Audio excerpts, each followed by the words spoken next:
The second story that I've already summarized is all about the Battle of Tagaluan. During World War II, in the province of Tagaluan, Misamis Oriental, the Imperial Japanese is intending to launch an invasion on the province. A Filipino soldier named Regino was one of the Filipino soldiers tasked to defend the coastline of Tagaluan and stop the invasion on the northern part of Mindanao. The defending forces was a Filipino-American forces that was commanded by American officer. The forces were short on weapons supplied to be able to withstand the Imperial Japanese, known for the victories through their unwavering and fierce attacks. So the American commander decided to use the beach to their advantage and ordered Regino and his fellow soldier to build a makeshift structured barbed wire string to wooden poles planted on the sea bed to act as a barrier through the coastline.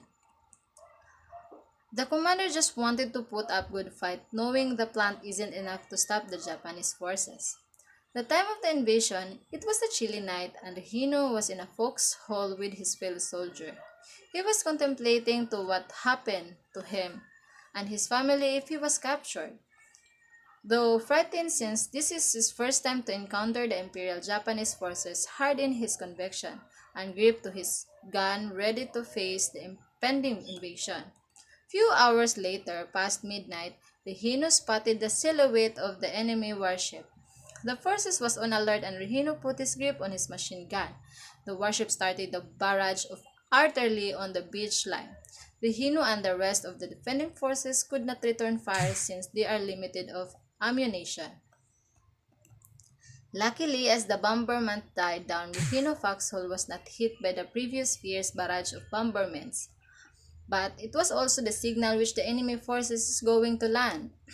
Hundreds of enemy barges sieged the beach but was stopped by the barriers erected on the seabed.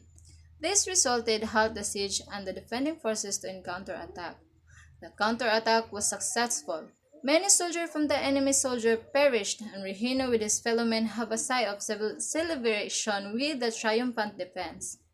But the celebration was short-lived as the enemy devised a plan to destroy the barriers. The plan was to attach hooks on the barbed wires and the barges will tug the hook, resulting in the destruction of some barriers lines that able to put holes to siege on the defensive line of the beach. One of the barrier lines destroyed was near Regino Foxhole. By this time, Regino was running out of ammo, so as the rest of the defending soldier, nearing inevitable defeat, the American commander ordered to the remaining forces to either surrender to the enemy or retreat and disguise themselves as civilians. Regino and the rest chose the latter. After the battle ended, Regino was promptly captured, made to help bury the dead Japanese American and Filipino in a mass grave, and was released by a dignified looking Japanese officer. That's all. Thank you.